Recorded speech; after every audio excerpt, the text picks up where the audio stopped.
So we are likely to have 5.4 5.4, registered.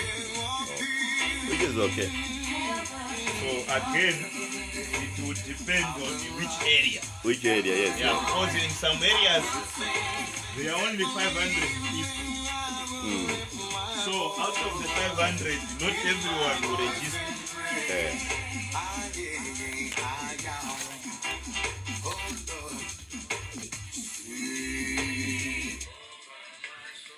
Beautiful Wednesday morning it is, and welcome to the Lusaka Star Radio Magazine program, a program which discusses issues affecting our communities. And I'm your presenter, Godwin Lungu. You, our dear listeners, are always part of the program by dialing the number 0211 29 34 35. That's 0211 29 34 35, or better still, text us on 0965 830293. That's 0965 830293. You can as well come through via our Unza Radio Facebook page. Like the page, you'll find an update status, comment on it, and you'll be able to read your comments just like that. The topic of discussion this morning is voter registration and other pertinent issues. Voter registration and other pertinent issues. And my guest is Mr. Erasmus Chendera Mukondo, who is a PA for Information and Publicity Desk, Chief Administrator of PA for Social Media. Mr. Chendera, good morning and welcome to the program. Good morning, Comrade Lungu. Such an honor to be here once again. And good morning to our viewers and listeners out there.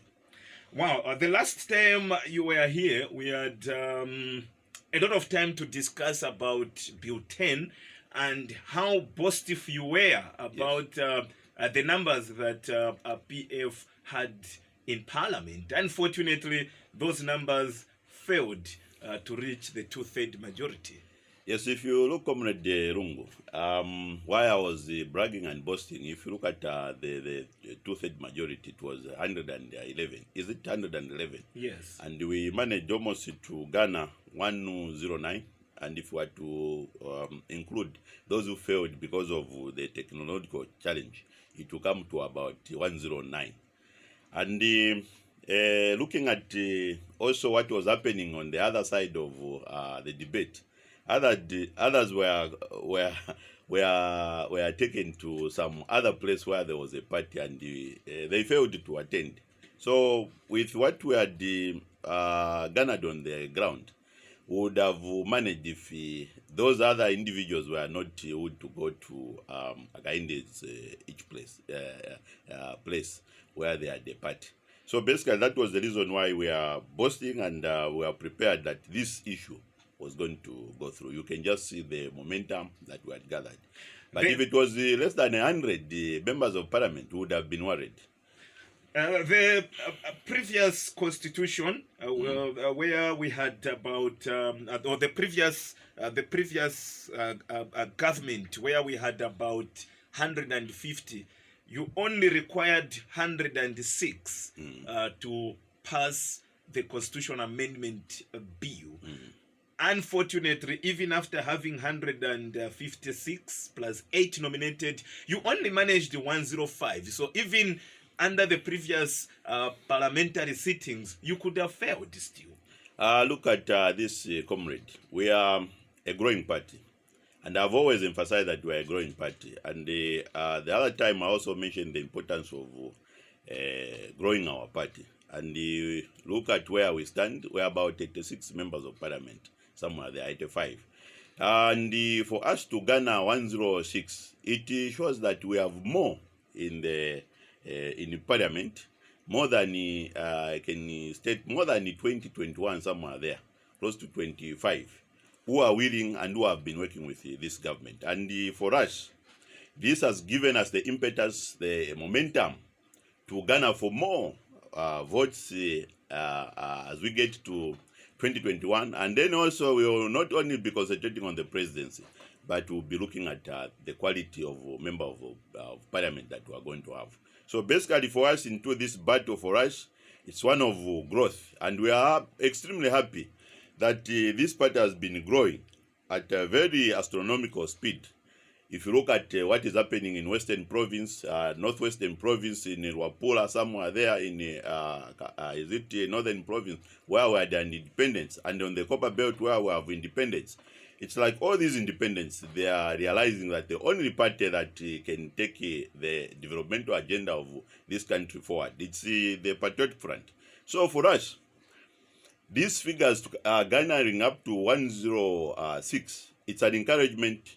It's showing that the Patriot Front is a growing party. The SG1 Davis Mwila is on the right track. And it's just a matter of few buttons here and there. We'll even garner somewhere 125. Because our friends, our colleagues, they have spit in the faces of Zambians. And when we say that we have spit in the faces of Zambians, it's what was in the bulletin, the contents of the bulletin. It was talking about taking the agenda of the 1.7 people with disabilities forward, so that they would have had the representation in parliament, and then they should have been fully recognized that they needed the assistance and the empowerment, and not only empowerment and that special recognition. We have among the few disabled people who are in parliament, like Honorable Chilangwa, is a good example of people who are living with disabilities who have really fought tooth and nail with us, the able-bodied. And then also, it's imperative and important to state there that we are, all of us, we are potential people who can fall into that category of the 1.7 million Zambians who are living with disabilities. I will pick, for instance, Comrade Copeland, the Member of Parliament for Chienge. He had an accident when he was campaigning. To this very day, he's a disabled man.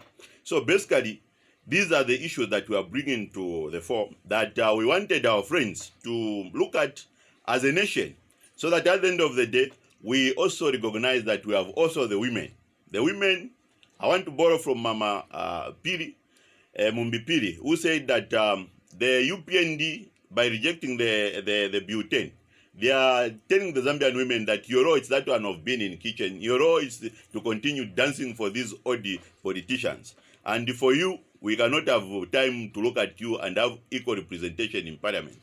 And obviously, for our youth, it's the same. Those are some of the positives that were in bulletin. But bulletin had also the negatives, which you from the ruling party are not talking about. I can cite examples of bringing back the deputy ministers, the removing of parliamentary oversight on the executive when they want to do certain things. For example, if they want to borrow the money, all those were some of the grey hairs in the in that bill. Look, the grey areas which you are talking about, they were supposed to be sorted out immediately through the debates, which our friends were supposed to defend. And they were supposed to be in parliament, so that at the end of the day, the due process of the law, or the way the debates are supposed to be, the way we arrive at the bills into law, it was supposed to be done. But our friends from the other side, they decided totally just to abscond. Obviously, so you may use that against your opponents, but those that have the way forward. Those that have been following parliamentary proceedings, you understand, because the PF are majority in parliament. They are 86 and being supported by 9 independent members of parliament plus 3 MMD plus 1 FDD. If you look at that number, you come to close to 100 or you pass 100. Yes. And most of the motions that have been moved by the Patriotic Front, because they require simple majority, they would have passed.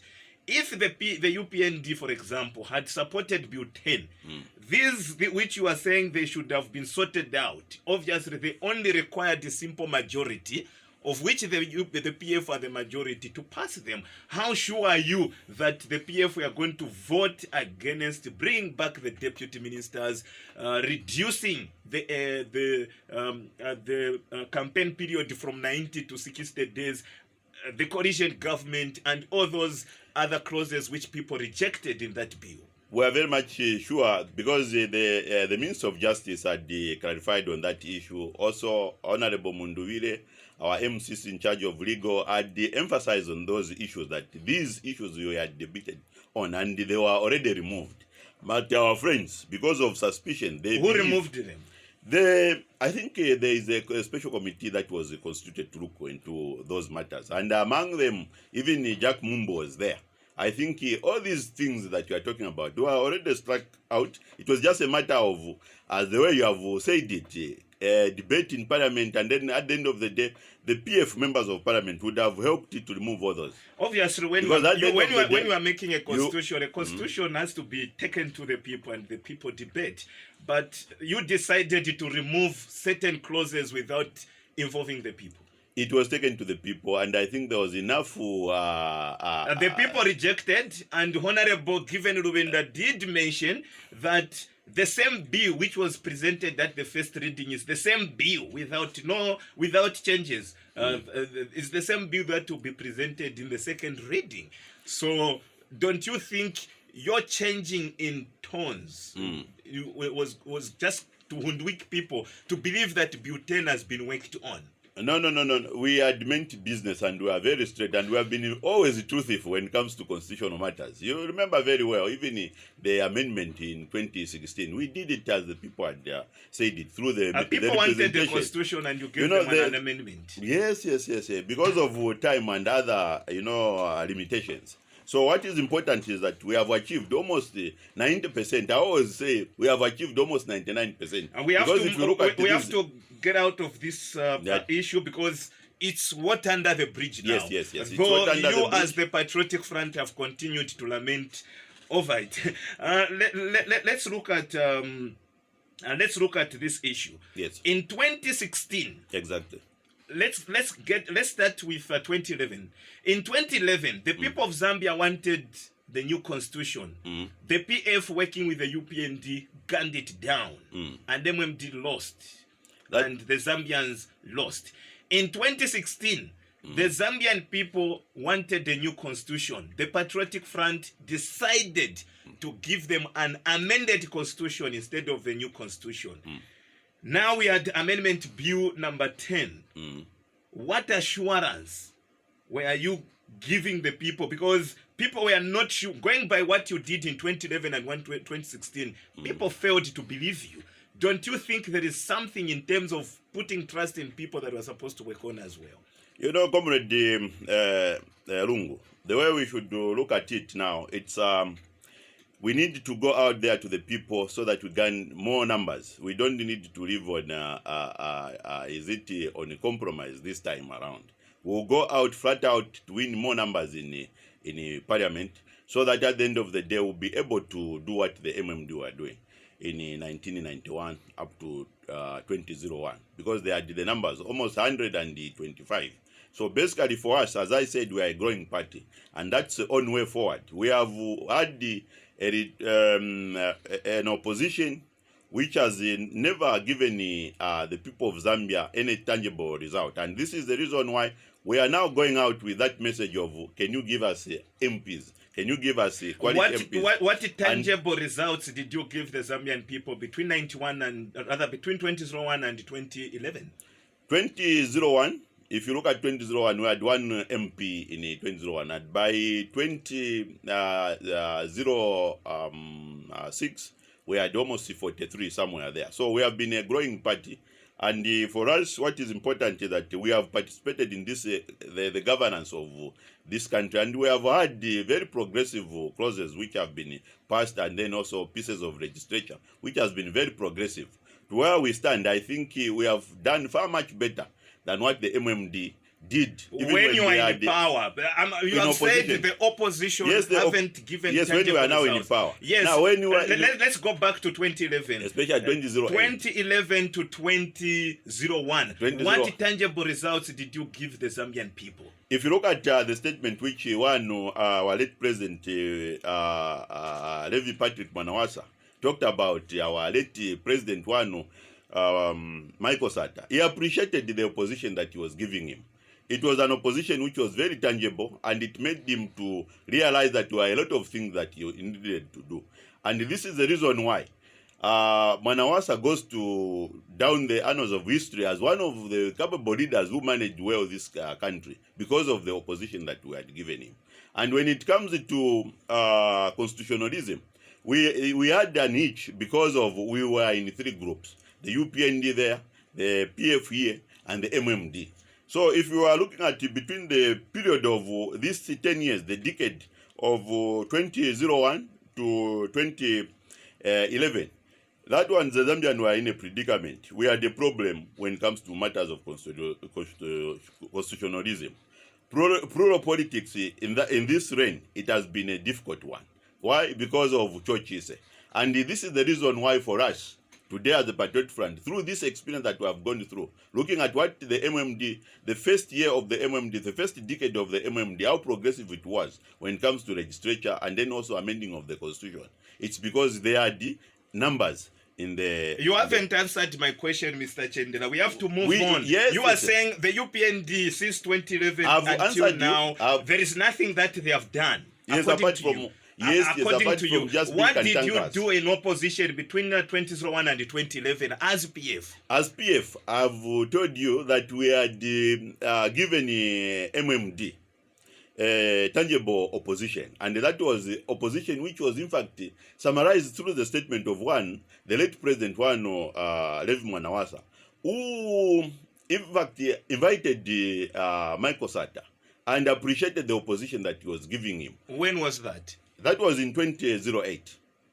2008. 2008. Yes, before on the reconciliation. On the reconciliation. Yes, and that's what. And that was facilitated by President Michael Sata himself. Yes. After seeing what Mwanawasa did, because no.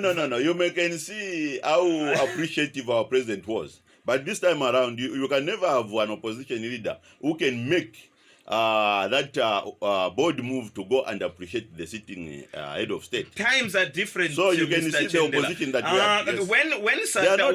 When Sata got sick, Mwanawasa took him to the hospital, and from there he came to appreciate what Mwanawasa had done by taking him to the hospital. Can you tell me? And that is when Mwanawasa explained why he wanted a live Michael Sata than a dead Michael Sata. Can you tell me when has the PF taken Hichilema to the hospital so that he can come and appreciate? He's still health and kicking. So times are different. We are not even praying that he should even. So you are agreeing with me that as long as we're in opposition, there is nothing you can do because managing state resources has been given to the ruling party.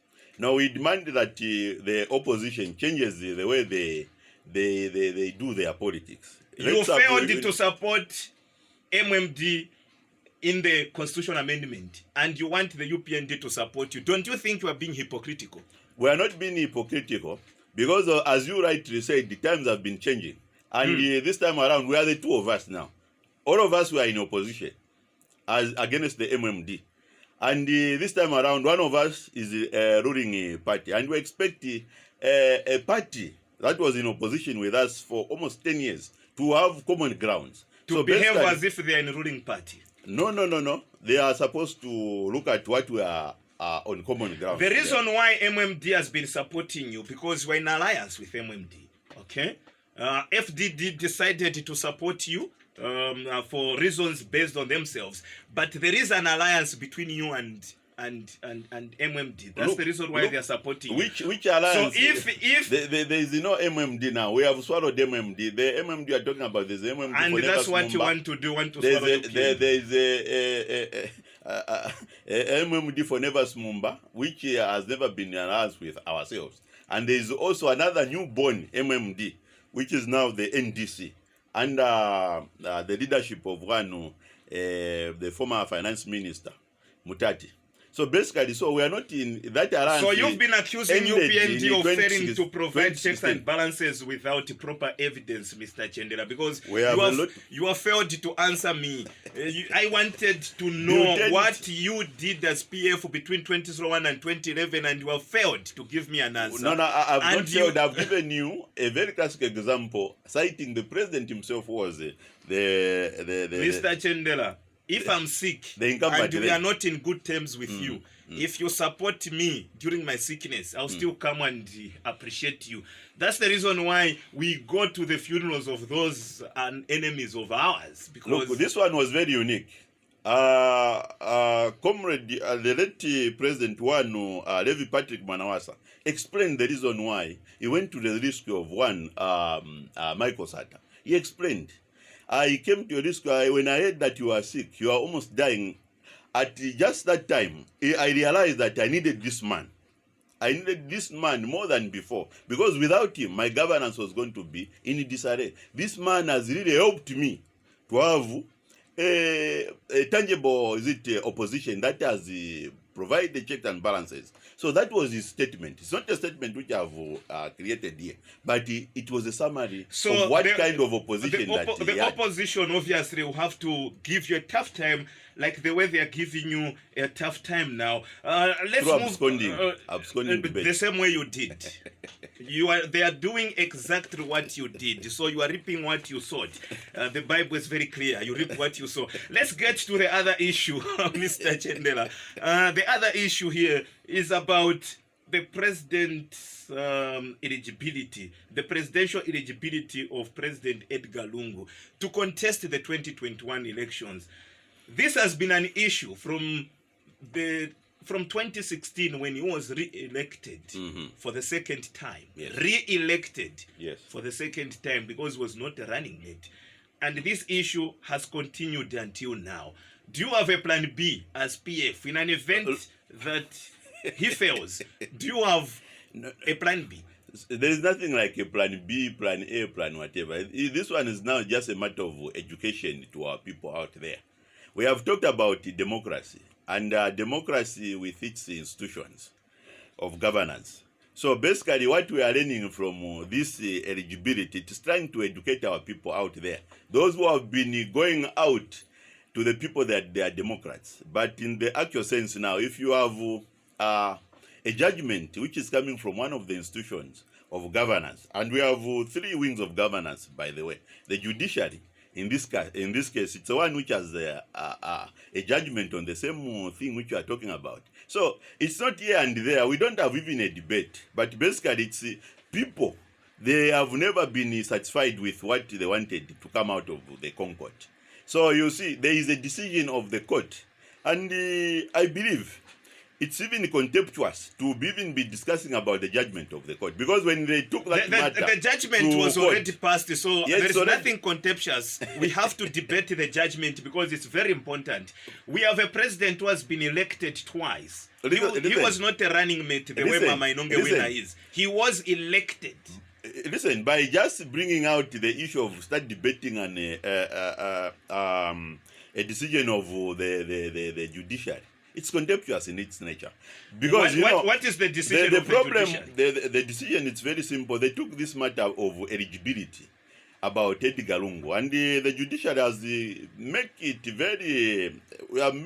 very clear. Do you have the judgment there? No, I don't have it. If I have part of it. You can even read it so that there is a part which is very important. I think I read it last week and Saturday as well. Now that I'm having a PF member or official who is in charge of social media, it's important that I also bring it. The court didn't rule on the eligibility of President Lungu.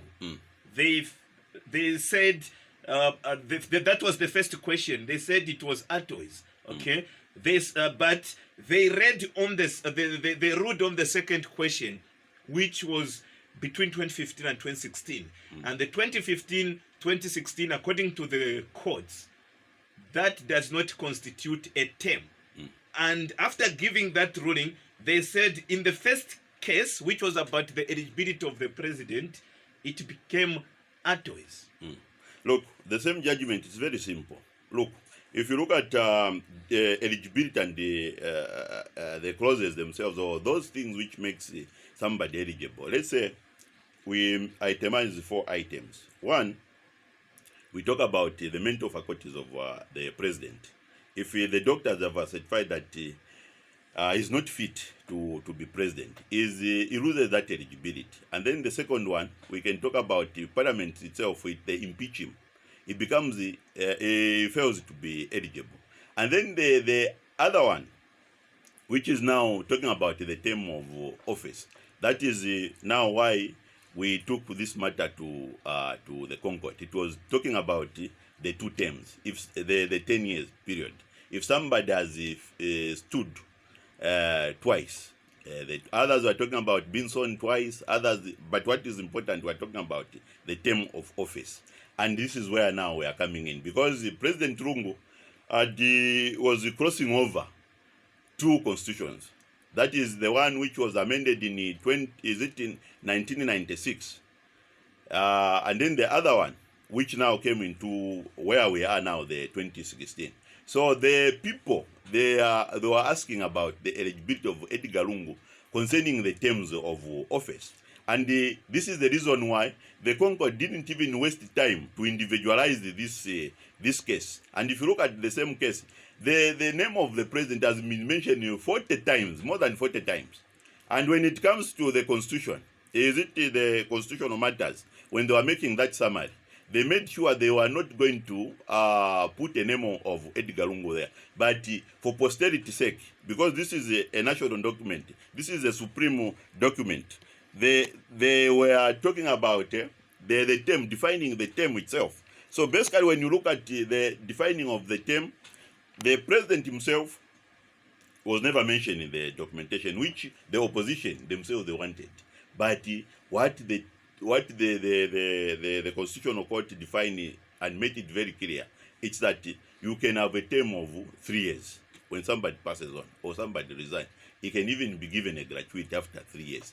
But the other remaining 2 or 1 year, 6 months, you don't qualify. You cannot qualify that one as a term. So basically, technically, what we are talking about here now, somebody can even rule this country now for almost over, is it 12 years? If somebody had 2 years, 2 years from the previous administration, he is still entitled to you said it. So right. basically, if you look at what we are going through, it's exactly what the Americans also went through.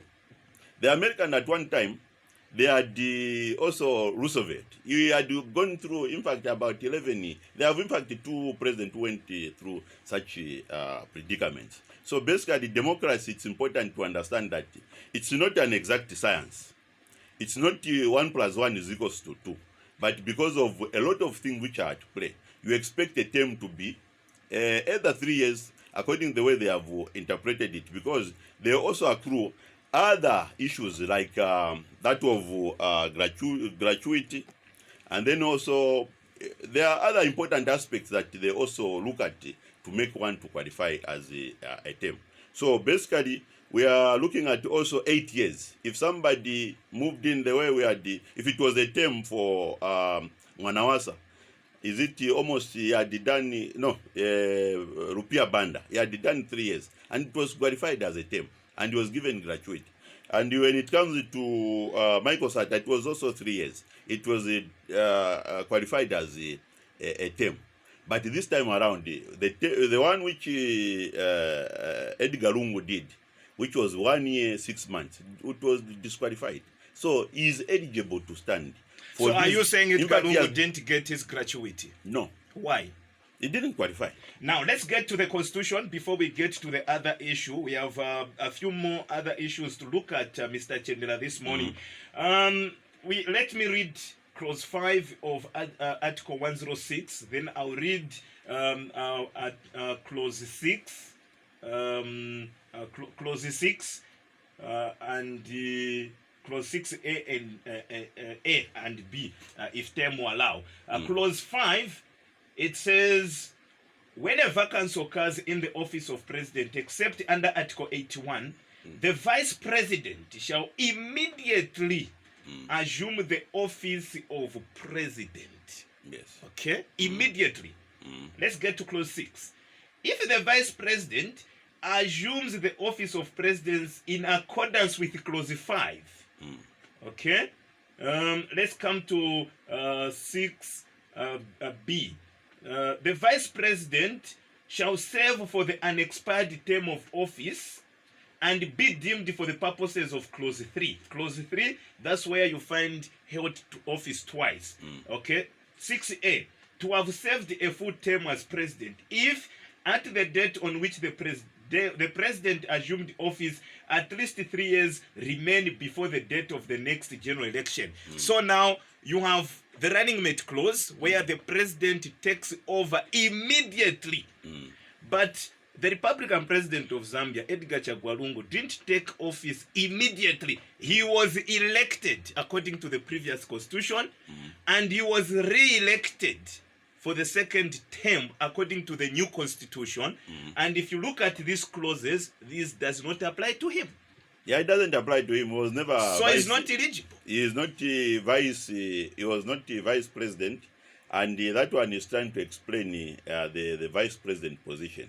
And the other clause it's talking about, I think if you go through it, it's talking about getting back, that you interpret this with, is it 105, where you find that there is in 105 an individual, where there is an individual, who, instead of the vice president, the way we have actually what happened there, we had the Guy Scott, who was vice president, but he didn't qualify. So we had to find another individual. That's the reason why they are always moving back and forth. So basically, Edgar Lungu comes in as the person who was going to finish that remaining part, which our vice president, one Guy Scott, was not qualified. So basically, and where you are ending there, it is even talking about the 3 years. So Edgar Lungu didn't talk about the 3 years. So there, and he was not the vice president. And anyway, let's move on and leave that issue to the lawyers. No, we are not leaving the issue to the lawyer. That's where now the Concord came in, and they explained about Edgar Lungu and the predicament he was in. And they made it very clear for future sake. So there is a judgment which the Concord passed on that one, and there is clarity. And so I like what you have said. You are saying the PF have failed to find a candidate apart from President Edgar Lungu. Let's leave it not to the pedestrian lawyers, Facebook lawyers, the sangers of this world, but let's leave it in the hands